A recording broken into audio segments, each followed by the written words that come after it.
Magandang araw ulit sa inyong lahat mga kamatyas. Isa na namang yumanig na balita sa buong mundo. 9 years old Faustino Oro ng Argentina may na-break na namang world record.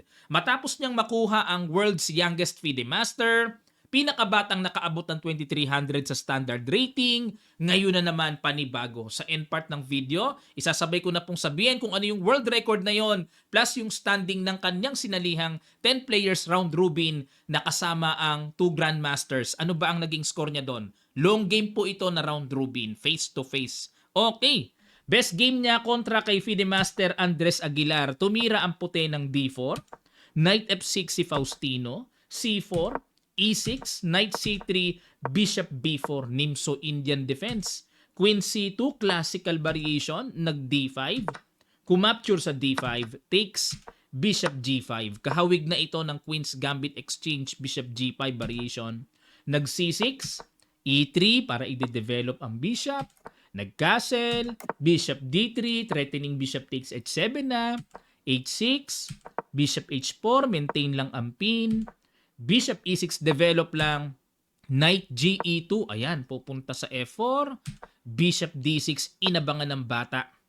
At nag-H3, ayun. Pagtira ng H3, nawala po sa talaan ng aklat. Dito kasi ang palagi ang ginagawa, F3 para mamaya mag-E4 at Bishop G3, salubungin kagad ang Bishop. Yan ang mga naitala na. Pero dito, nag-H3, Knight BD7, Castle, Rook E8, Rook AD1, Rook C8. Biruin nyo, no? 11 years old kasi ako nag-start eh. Ito, 9 years old lang. Pero grabe, ang ingat na maglaro. A3, Knight B6, E4. Ayan na, nag-break na para pag kumapture, Knight takes, magkaroon ng pressure sa Knight. Kinapture na. Pwersado na pong capturein pagka ganito mga kamatyas ha. Kasi magpupush na yan. Very strong for white na yan. Kaya kinakapture na talaga yan, no choice. Takes, Knight BD5. Nilagyan ng suporta ang Knight just in case capturein, may halili o may kahaliling Knight. Knight C5, tinirect ang pawn sa B7. Kinapture na, masyadong malakas ang Knight na yan. At nag-Queen A5. Okay, umiwas lang sa pressure ng D-file at sa pressure ng pin. Knight D4, threat ang Bishop. At nag-Bishop D7. Palitan ko lang po yung aking sound. Ayan, dumodoble sound ng pyesa. Nag-Bishop F5, hinamon ang Bishop, hinabol.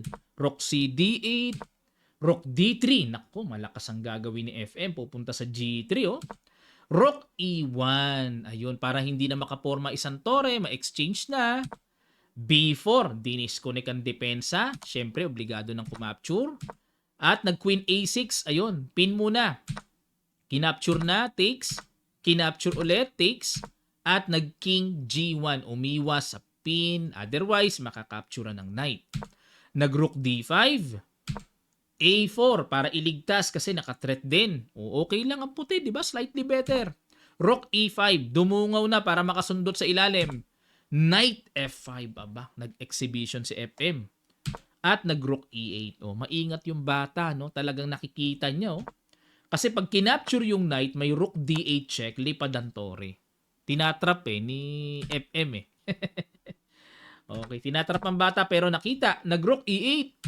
Rook G3. Nako, ito na ang bayo ng lakas ng atake. Mayroon pang Knight takes H6 na paparating. At dito, nag-Rook E1 check. King H2. Ayun.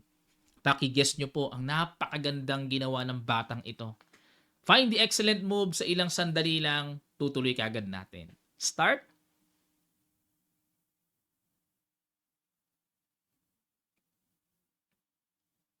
Maraming salamat. Congrats sa mga nakakita. Himbis na intindihin ng black ang pressure threat sa G7, nag-Queen F1. Nakipagsabayan na. Mamatyasin ang White King. Ang galing, no? Takes, King F8. Kasi wala eh. O, pag capture, isang ilag lang, wala na. Pero, may iintindihin pa ang puti kasi may mga kalikalikot na check sa ilalim. Ayun. Dito, ano tira? Nag-King G3, bumigay ang nerve ng kaniyang kuya Andres Aguilar. Ayun. Kuya-kuyahan na niya, taga-Argentina din eh. Blundericious ang King G3. Blundericious! Hindi po ako makasigaw kasi nakakat eh. May limiter yung mic ko eh. Kaya hindi na ako makasigaw ng Blundericious eh. Dapat daw ang tira ay Rook H7. Kasi kung check naman dyan, may angat lang naman King G3. Pero dito na pressure eh. King G3 aray ang sakit ng tira. Knight H5 na double. King G3 tagpa Santore. Knight E3 baka sakali mga threat na ganyan. Pero nagpaka-practical na lang ang bata. Kinapture na. Nag-resign si Andres. Bakit po nag-resign? Kasi pag kinapture yan, Queen takes G2. Wala, sobra ng isang knight eh. Talo na talaga. Grabe, 9 years old lang yan mga kamatsas. Tingnan nyo maglaro. Nakakabilib na talent ng batang ito. Ito ang kanilang standing sa torneyong ginawa. Ayan oh. May dalawang grandmaster na sumali pero second place siya at siya ang youngest sa buong mundo na nakakuha ng IM norm. 9 years old lang mga kamatsas. Youngest ever na nakakuha ng IM norm. Ano pa kaya ang mga world records na ibe-break ng batang ito? Wala siyang talo eh oh. Pinaka-best game niya kay Andres Aguilar kaya yan po ang napili ko. Kasi yung tatlong nasa baba, pinisak niyang lahat yan eh. Pero malakas pa rin yung rating ng mga tinalo niya sa baba ah. 22, 21, 20, malakas pa rin yan. O, yung dalawang Grandmaster, pareho niyang natablahan. Ang galing no?